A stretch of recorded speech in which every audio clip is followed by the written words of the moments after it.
దివ్యవర్ష సహస్రత్వః చక్షురున్మిళిత మాయయై పశ్చిమాకులక్ష్యమ్య పతీత జలబిందవ.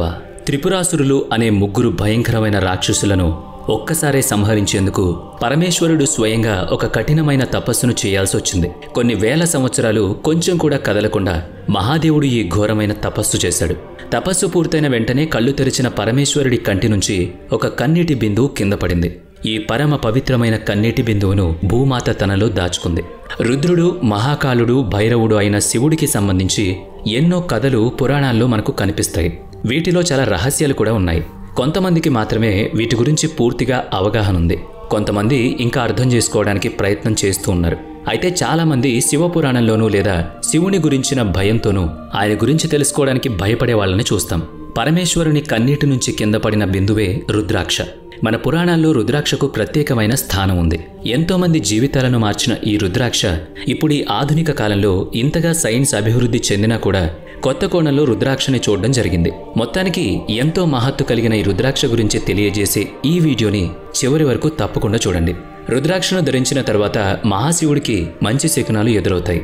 అంతకుముందు ఎప్పుడూ రుద్రాక్షను ధరించని వారికి దీన్ని ధరించిన తర్వాత ఎన్నో అద్భుతాలు చూశామని కూడా చెప్తున్నారు.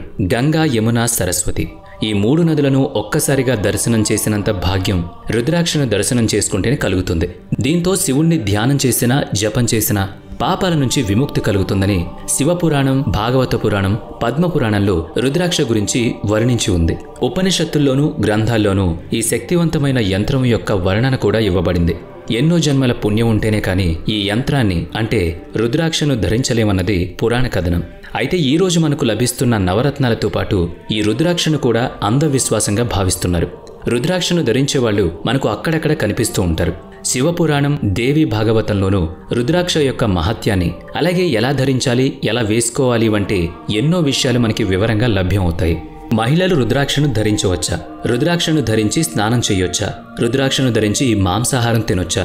నిద్రించొచ్చా? రుద్రాక్షను ధరించాలి అనుకున్న ప్రతి ఒక్కరి మదిలో ఇటువంటి ఎన్నో ప్రశ్నలుంటాయి. వీటి మీద ఒక్కొక్కరికి ఒక్కొక్క భావన. ఈ కలియుగంలో ఏ పుణ్యకార్యం చేయాలన్నా సమయం ఉండదు, భయం వేస్తుంది. అలాగే కొన్ని బాధలు కూడా ఖచ్చితంగా ప్రతి ఒక్కరికి ఉంటూ ఉంటాయి. అయితే ఈ ప్రశ్నలన్నిటికీ సమాధానాలు తెలుసుకునే ముందు అసలు రుద్రాక్ష అంటే ఏంటి తెలుసుకుందాం. రుద్రాక్ష అనేది ఒక విత్తనం, ప్రపంచంలోనే అతి దుర్లభమైన విత్తనం. రుద్రాక్ష నేపాల్లోని హిమాలయాల్లో, అక్కడికి దగ్గరలోని పర్వతాల్లో, పర్వత ప్రాంతాల్లో మాత్రమే విత్తనంగా మొలకెత్తుతుంది. ఇంకా విచిత్రమైన విషయం ఏంటంటే నేపాల్లో ఉద్భవించే రుద్రాక్షలో సహజంగా ఒక ఛేదన ఉంటుంది. అది మనం ధరించడానికి వీలుగా, అనుకూలంగా ఉంటుంది. పరమేశ్వరుడే రుద్రాక్షను సృష్టించాడు అని, దీన్ని మానవులు ధరిస్తే ఎటువంటి పాపమైనా విముక్తి కలుగుతుందని నమ్ముతారు. మనుషులలో పరివర్తన రావడానికి రుద్రాక్ష గొప్ప మార్గం. శివపురాణం ఆధారంగా ఏ రుద్రాక్షలో అయితే ఛేదన ఉంటుందో ఆ రుద్రాక్షని ఉపయోగించకూడదు. రుద్రాక్షని కేవలం కొంతమంది వ్యక్తులు మాత్రమే ధరించాలా? రుద్రాక్ష ఒక యంత్రం లాంటిది. యంత్రాన్ని ధరించడానికి ఎటువంటి కట్టుబాట్లయితే ఉపయోగిస్తామో అవే కట్టుబాట్లు రుద్రాక్ష ధారణకు కూడా ఉపయోగించాలి. రుద్రాక్షకు ప్రాణప్రతిష్ఠ చేసి ఎటువంటి రుద్రాక్ష మనకు కావాలో ఆ రుద్రాక్ష మాత్రమే మనం ధరించాలి. కొంతమంది నిపుణులు స్నానం చేసేటప్పుడు మాత్రమే రుద్రాక్షను తీయొచ్చు అని చెప్తారు. అందుకు కారణం షాంపూ, కండిషనర్ లాంటి అపాయకరమైన కొన్ని రసాయనాలను రుద్రాక్ష లోపలికి వెళ్లడం వల్ల రుద్రాక్ష పాడయ్యే ప్రమాదం ఉంటుంది. అలాగే ఇంట్లో ఎవరైనా చనిపోయినప్పుడు లేదా శ్మశానానికి వెళ్ళినప్పుడు ఆ 13 రోజులు రుద్రాక్షను ధరించకూడదని నియమం. శివుడి రూపంగా రుద్రాక్షను భావించే వాళ్ళు చాలా మంది ఉన్నారు. అందులో మాంసాహారులు మాంసం తినే సమయంలో రుద్రాక్షను ధరించకూడదన్న నియమం కూడా పాటించేవారు. ఒకవేళ అలా ఉండలేకపోతే అసలు రుద్రాక్షను అటువంటి వారు ధరించకూడదు అంటారు. అంతేకాకుండా శారీరక సంబంధాల సమయంలో కూడా అశుద్ధంగా భావిస్తారు. ఆ సమయంలో కూడా రుద్రాక్షను తీసి పక్కన పెట్టాలి అని నిపుణుల భావన. రుద్రాక్ష ధారణలో ఒక్కొక్కరికి ఒక్కొక్క ఉద్దేశం ఉంది. రుద్రాక్షను ఎవరైనా ధరించొచ్చు, అది వారి వ్యక్తిగత అభిప్రాయం.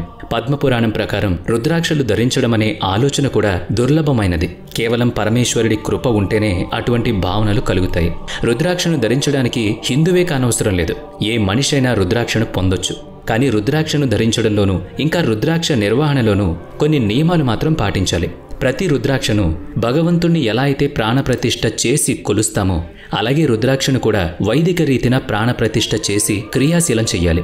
రుద్రాక్షను ధరించేవారు చాలా శక్తివంతంగా ఉంటారు. అందువల్ల ఒకరు విసర్జించిన రుద్రాక్షను కేవలం వారి పరివారంలో వాళ్ళు లేదా వారి గోత్రులు మాత్రమే ధరించాలి. రుద్రాక్షను ధరించే వారికి ఎటువంటి ఈతి బాధలు ఉండవు. పరమేశ్వరుడి కృప రుద్రాక్ష రూపంలో ఉంటుందని నమ్ముతారు. రుద్రాక్ష యొక్క శక్తి ప్రభావం రుద్రాక్ష యొక్క బీజమంత్రంలో ఉంటుంది. ఆ బీజమంత్రం ప్రతిరోజు రుద్రాక్షను ధరించి పఠిస్తే లేదా జపం చేస్తే మరింత శక్తివంతులవుతారు. ఇంట్లో కానీ లేదా గుడిలో కానీ రుద్రాక్షకి పూర్తిగా సక్రమంగా పూజ చేసి ఆ తర్వాతే ధరించాలి. ఉదయం 4 గంటల నుంచి 7 గంటలలోపు నిద్రలేచి రుద్రాక్షను గంగాజలంతో శుద్ధి చేసి పూజ చేసిన తర్వాత శివాలయంలో ఈ రుద్రాక్షను అర్పించి సక్రమమైన విధిలో పూజ చేసి మెడలో ధరించాలి. అలాగే దానికి సంబంధించిన నామాన్ని కూడా 11 లేదా 21 సార్లు జపం చేస్తే ఇక వారికి తిరుగుండదు. సృష్టిలో మంగళకరమైన రుద్రాక్ష చేసే ఫలితం అంత ఇంత కాదు. దానికి సాటి వేరొకటి ఏదీ లేదు. స్వయంగా పరమేశ్వరుడి శక్తి రుద్రాక్షలో ఉంటుంది. శక్తికి ప్రతిరూపంగా రుద్రాక్షని భావిస్తారు. ఏ సాధన చేయాలన్నా రుద్రాక్షతో చేస్తే సర్వశ్రేష్టం. అందుకే ఏ ఋషి భగవంతుని మెడలో అయినా రుద్రాక్ష తప్పనిసరిగా ఉంటుంది. శివపురాణంలో శివుని పూజ చేసే ప్రతి ఒక్కరూ రుద్రాక్షను ధరించే ఉంటారు. జాతక శాస్త్రంలో రుద్రాక్షకి ఎంతో ప్రాముఖ్యత ఉంది. గ్రహ నక్షత్ర రాశి ఫలాలను అనుసరించి ఒక్కొక్కరికి ఒక్కొక్క విధమైన రుద్రాక్షను ధరించమని సలహా ఇస్తారు. జీవితంలో అదృష్టం కావాలి అనుకునేవారు కూడా రుద్రాక్ష ధారణ చేస్తారు. దీనివల్ల ఎన్నో ఉపయోగాలు కూడా ఉన్నాయి. కొంతమంది రాజకీయవేత్తలు, నటులు వారు అనుకున్నది సాధించడం కోసం రుద్రాక్షను జాతక చక్రాన్ని అనుసరించి ధరిస్తారు. ప్రత్యేకమైన రుద్రాక్షను ధరించి ధ్యానంలో పరిపక్వత చెంది శక్తివంతులుగా మార్చే సాధన కేవలం రుద్రాక్షకు మాత్రమే ఉంది. రుద్రాక్ష ఒక యంత్రం. దేవి భాగవత పురాణాన్ని అనుసరించి జీవితంలో పరిపూర్ణత సాధించాలన్నా ఆధ్యాత్మిక చింతనకు ఇచ్ఛాశక్తులు పొందడానికి రుద్రాక్షని వినియోగిస్తారు. రుద్రాక్షను మెడలో మాలగా ధరిస్తారు. అందువల్ల శరీరంలోని అనాహత చక్రం అంటే హృదయానికి సంబంధించిన చక్రం క్రియాశీలంగా మారుతుంది. అందుకే గుండెల మీద రుద్రాక్షను నిలుపుకునేలాగా మాలను ధరించడం సర్వశ్రేష్టం. దాన్నే సిద్ధమాల అంటారు. అత్యంత శక్తివంతమైన మాల ఇది. అంతేకాకుండా ఈ సిద్ధమాల ఎవరి దగ్గరైతే ఉంటుందో వారి చుట్టూ ఒక రకమైన శక్తి కవచంలాగా పనిచేస్తుంది. నెగిటివ్ ఎనర్జీని దగ్గరకు కూడా రానివ్వదు.